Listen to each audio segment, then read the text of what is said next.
Hello दोस्तों। तो दोस्तों आज हम अमेज़ॉन वीपीसी के बारे में सीखेंगे। मोस्टली हम प्रैक्टिकल करेंगे। आपको थ्योरेटिकल या बुक्स जितनी नॉलेज चाहिए वो आपको इंटरनेट पे मिल सकती है। डिटेल में काफ़ी कुछ चीज़ें दी गई हैं। ये ऑफिशियल डॉक्यूमेंट पेज रहा इनका, अमेज़ॉन का। क्या बेनिफिट्स हैं, क्या है, क्या नहीं कर सकते हैं, और पार्टनर्स इनके। तो ये मैं लिंक नीचे दे दूँगा, आप इसे भी पढ़ सकते हैं। और नंबर्स ऑफ सिनेरियोस आपको भी मिल जाएंगे ओवर द इंटरनेट। क्या है, कैसे यूज़ करते हैं, मैं बिल्कुल लेमन टर्म में बताता हूँ आपको, जैसे आपको थोड़ा और इजी हो जाएगा। सपोज अब हम जैसे कोई भी मशीन क्रिएट करते हैं, जैसे अभी मेरे पास कोई मशीन नहीं है, बट जब भी मैं मशीन क्रिएट करता हूँ तो ये जो अमेज़न का बाय डिफ़ॉल्ट वीपीसी है 172 रेंज वाला, उसके अंदर मेरी मशीन क्रिएट हो जाती है। बट अगर आपका सपोज डिफरेंट क्वेश्चन है कि मैं चाहता हूँ मेरे वेब सर्वर एक अलग नेटवर्क सीरीज में रहे, मैं नहीं चाहता वो किसी और में मर्ज हो, तो मैं क्या कर सकता हूँ उसके लिए। तो आप उसके लिए इस सिनेरियो में आपके लिए वीपीसी बेस्ट रहेगा। तो चलिए मैं दिखाता हूँ। इस सर्विसेज पे क्लिक करा है, या तो आप ऊपर सर्च में कर लीजिए, नहीं तो आप ऑल सर्विसेज में जाके नेटवर्क एंड कंटेंट डिलीवरी में आपको वीपीसी सेक्शन दिख जाएगा, यहाँ चूज़ करिए। और अभी करंट देख लेते हैं। देखिए जैसे ये वीपीसी रहा डिफ़ॉल्ट, ये डिफ़ॉल्ट वीपीसी है। जो भी EC2 इंस्टांस बनता है उसे ये मशीन का आईपी असाइन होता था इस रेंज का, ठीक है। और इस रेंज में 4000 समथिंग आईपी असाइन हो जाते हैं। तो काफ़ी लंबी रेंज है, जितने मर्जी आप मशीन क्रिएट कर सकते हो। बट वही अगेन मेरा क्वेश्चन है कि मैं अपने मशीनें एक पर्टिकुलर रेंज में रखना चाहता हूँ, कि मेरे वेब सर्वर इस रेंज में रहे, डीबी डिफरेंट रेंज में रहे। तो उस केस में हम वीपीसी क्रिएट कर सकते हैं और उसका यूज़ कर सकते हैं। तो चलिए स्ट्रेट जंप करते हैं, क्रिएट करते हैं हम वीपीसी। तो क्रिएट वीपीसी, ठीक है। जैसे वेब सर्वर का ही मैं मान लेता हूँ, ठीक है। वेब सर्वर वीपीसी, क्योंकि मैं इसमें वेब सर्वर रखना चाहता हूँ और मैं चाहता हूँ कि इस रेंज का, इस रेंज की मैं मशीन बनाना चाहता हूँ उसमें, ठीक है। तो ये वीपीसी नेम और रेंज मैंने डिफाइन कर दी। जो भी आपको 172 10 वाली रेंज, 192 वाली, जो भी ओपन रेंज आप चूज़ कर सकते हो उसमें, ठीक है। ये टैग्स अब बड़े इंपॉर्टेंट होते हैं, आप और भी टैग ऐड कर सकते हो, बट नेम तो मस्ट कीजिए, क्योंकि आप इजी इसे आइडेंटिफाई कर पाएंगे कि क्या है, क्या कर रहा हूँ मैं, क्या नहीं कर रहा हूँ। तो ये मेरा वीपीसी क्रिएट हो गया कुछ ऐसे, ठीक है। ये दोबारा आ जाते हैं इस पर। तो ये रहा मेरा वीपीसी, ठीक है। वेब सर्वर वीपीसी, और इस रेंज के आईपी मुझे चाहिए इसमें, ठीक है। अब इसका हम सबनेट डिफाइन कर लेते हैं। ये अगेन ये बाय डिफ़ॉल्ट सबनेट्स हैं। आप इसे मान सकते हो कि जैसे अभी मैं मुंबई रीजन में हूँ, तो मुंबई रीजन में 3 अवेलेबिलिटी जोन्स हैं। तो ये उन्हीं के अकॉर्डिंग डिफाइन है, उन्हीं पे आपकी कहीं मशीन जाके क्रिएट होती है। या तो आप ये चूज़ कर सकते हो, या बाय डिफ़ॉल्ट जो भी मशीन से असाइन कर देती है। तो मैं अपना सबनेट क्रिएट कर लेता हूँ। तो इसमें मैं लिख लेता हूँ क्रिएट ए सबनेट, ओके। ये वेब सर्वर वाला मैंने चूज़ कर लिया। सबनेट का नेम वेब सर्वर सबनेट, ठीक है।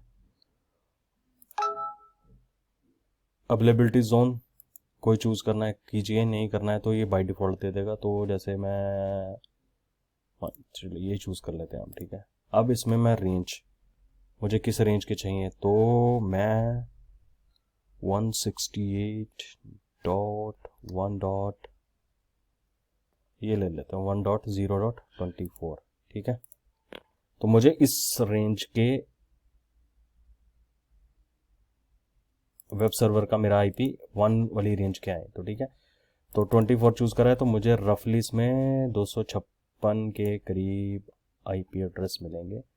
अगेन टैगिंग इम्पॉर्टेंट है, हमेशा रखिए। तो इसे कर दिया सबमिट, ठीक है, सबमिट हो गया। इसे कर देते हैं बंद, ठीक है। अभी यहाँ से आपको थोड़ी और पिक्चर क्लियर हो जाएगी। ये देखिए, तो इन रेंज में थे 4091 आईपी और मेरी रेंज में है 21, क्योंकि मैंने 1./24 चूज़ करा है। ये नेटवर्किंग का पार्ट, आप थोड़ा कोई भी ट्यूटोरियल और देख लीजिए, आपको आइडिया लग जाएगा कैसे CIDR वैल्यू डिफाइन होती है और कितने आईपी मिलते हैं। तो इसमें एक्चुअली 256 आईपी आते हैं टोटल, बट मुझे 251 मिले हैं। इसका बीइंग रीज़न आप ये भी अगेन नेट पे फाइंड कर सकते हो। जो 5 आईपी हैं, जो बचे हुए 5 आईपी हैं, वो AWS अपने लिए रिजर्व रखता है। तो उन्हें अपने डिफरेंट पर्पज, चाहे राउट के लिए, किसी के लिए बैकअप, वट जो भी है, वो अपने लिए 5 आईपी रिजर्व रखता है, ठीक है। तो हमें एक्चुअल में जो हमारी मशीनों का असाइन हो गए वो टोटल 251 मशीनें बन सकती हैं इस सबनेट को यूज़ करके, ठीक है। अभी हम अगेन आते हैं राउट टेबल में। राउट टेबल में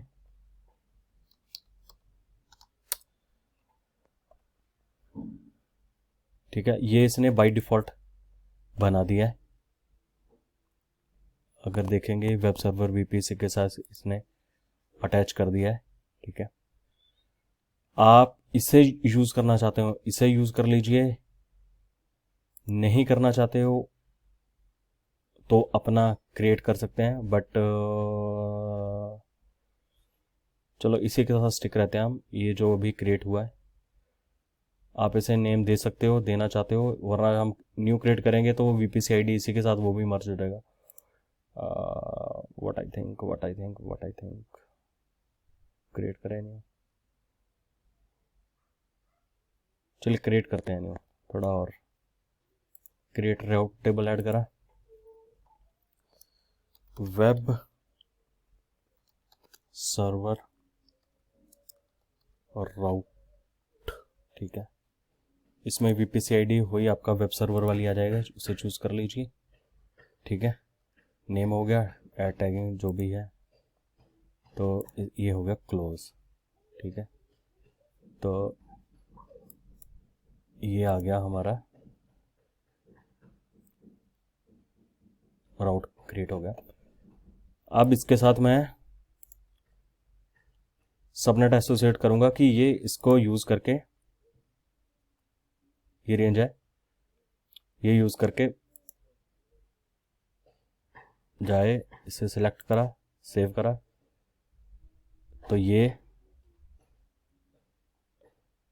इस राउट टेबल को यूज़ करके यहाँ से रिक्वेस्ट बाहर जाए, ठीक है। अब अब अब अब अब अब एक चीज़ और हमें करनी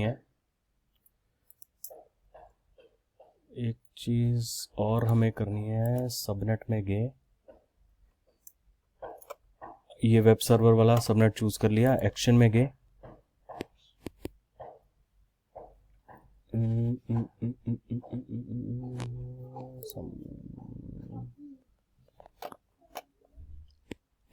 एक्शन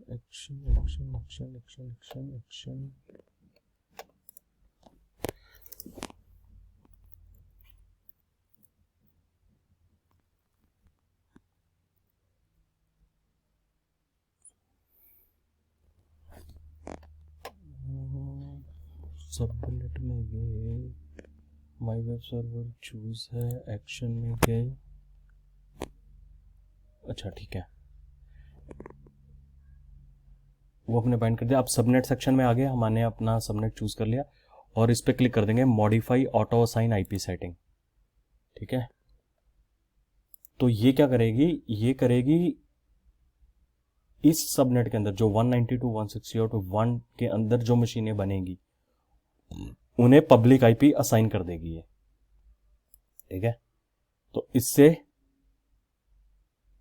हमारी मशीन ओवर द इंटरनेट अभी एक्सेस होगी, अभी होगी नहीं, अभी कुछ और करना है, वो मैं आपको बाद में दिखाऊंगा साथ में।